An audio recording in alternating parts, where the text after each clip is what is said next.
اللہ تعالیٰ نے ہمیشہ ہر امت اور ہر قوم کو کسی نہ کسی آزمائش اور فتنہ میں مبتلا کیا ہے، جس کی خبر تمام انبیاء نے اپنی اپنی قوموں کو دی۔ امت محمدیہ کے لیے بھی ایک عظیم فتنہ لکھ دیا گیا ہے، ایک وحشی اور درندہ صفت قوم کے ظہور کی صورت میں۔ اس کے وقوع میں کوئی شک نہیں۔ آخری نبی حضرت محمد صلی اللہ علیہ وسلم نے اس فتنے کی خبر احادیث میں بڑی وضاحت کے ساتھ دی ہے۔ اس قوم کا نام یاجوج اور ماجوج ہے۔ یہ وہ قوم ہے جس کی پیش گوئی صرف نبی کریم صلی اللہ علیہ وسلم نے ہی نہیں کی، بلکہ تورات اور بائبل میں بھی اس کا ذکر موجود ہے۔ وہاں اس قوم کو گوگ اور می گوگ کے نام سے یاد کیا گیا ہے۔ یاجوج اور ماجوج حضرت نوح علیہ السلام کے تیسرے بیٹے یافس کی اولاد میں سے ہیں۔ یہ لوگ شمال مشرقی ایشیا میں آباد تھے اور ہمیشہ اطراف کے علاقوں پر ظلم و ستم کے ساتھ حملہ آور ہوتے تھے۔ ان کی آبادی چین سے لے کر مغرب میں ترکستان تک پھیلی ہوئی تھی۔ روایات کے مطابق یاجوج اور ماجوج حضرت آدم علیہ السلام کی اولاد میں سے ہیں، اور اگر انہیں پوری دنیا میں چھوڑ دیا جائے تو یہ تباہی مچا دیں گے اور لوگوں کی معیشت کو برباد کر دیں گے۔ ان میں سے کوئی شخص اس وقت تک نہیں مرتا جب تک وہ اپنی 1000 یا اس سے زیادہ اولاد نہ دیکھ لے، جن کے چہرے ڈھال کی طرح ہوں گے۔ یہ لوگ قد میں صنوبر کے درخت کی طرح لمبے ہوں گے، اور ان میں سب سے لمبا شخص 3 بالشت قد کا ہوگا۔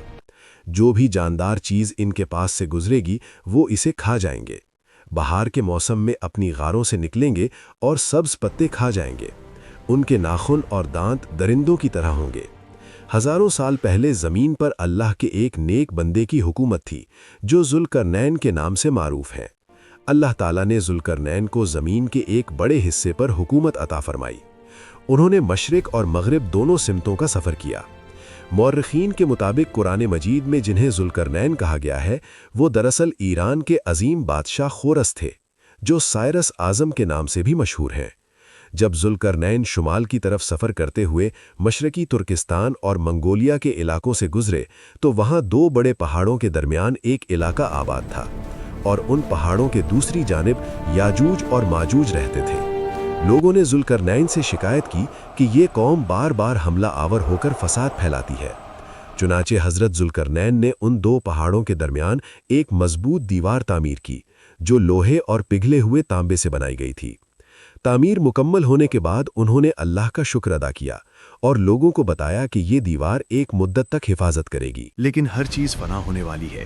ایک دن یہ دیوار بھی ٹوٹ جائے گی اور یاجوج و ماجوج نکل کر پوری زمین میں پھیل جائیں گے، جیسا کہ قرآن میں فرمایا گیا، یہاں تک کہ جب یاجوج اور ماجوج کھول دیے جائیں گے اور وہ ہر بلند جگہ سے دوڑتے ہوئے آئیں گے۔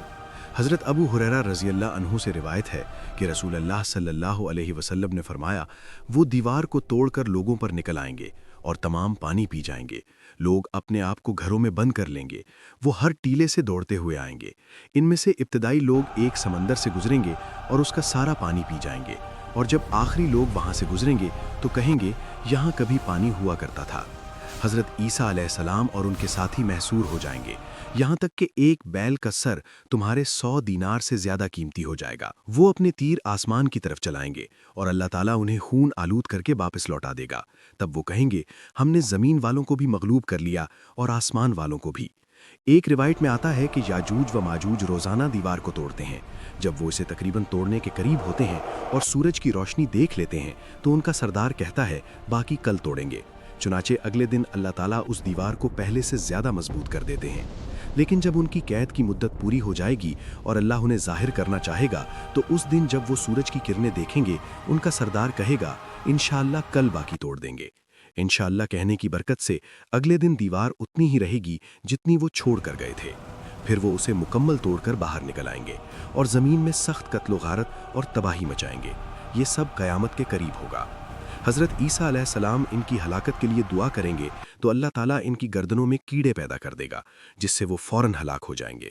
ان کی لاشوں کی بدبو پوری زمین پر پھیل جائے گی۔ پھر اللہ تعالیٰ پرندے بھیجے گا جو ان کی لاشوں کو اٹھا کر وہاں پھینک دیں گے جہاں اللہ چاہے گا۔ اس طرح یاجوج و ماجوج کا خاتمہ ہو جائے گا۔ مورخین اور محققین کے مطابق بحیرہ کیسپیئن اور بحیرہ اسود کے درمیان کافکاز کے علاقے میں پہاڑی درے موجود ہیں جو شمال و جنوب کو دیوار کی طرح جدا کرتے ہیں۔ یہاں ایک مشہور درہ داریال بھی ہے۔ یہاں قدیم لوہے کی دیوار کے آثار بھی ملتے ہیں، اس لیے بعض لوگ اسے ذوالقرنین کی دیوار قرار دیتے ہیں، جبکہ کچھ مورخین دیوار چین یا دیگر قدیم فصیلوں کو دیوار ذوالقرنین سمجھتے ہیں۔ مگر یہ تمام نظریات قیاس اور گمان پر مبنی ہیں۔ حقیقت میں اللہ ہی بہتر جانتا ہے کہ ذوالقرنین کی دیوار کہاں تعمیر ہوئی اور کہاں موجود ہے، اور مقررہ وقت پر یاجوج و ماجوج اسے توڑ کر نکل آئیں گے۔ اگر آپ چاہتے ہیں کہ ایسے ایمان افروز اور علم سے بھرپور ویڈیوز آپ تک پہنچتی رہیں تو ابھی لائک کریں اور چینل علم اور نور کو سبسکرائب کر لیں۔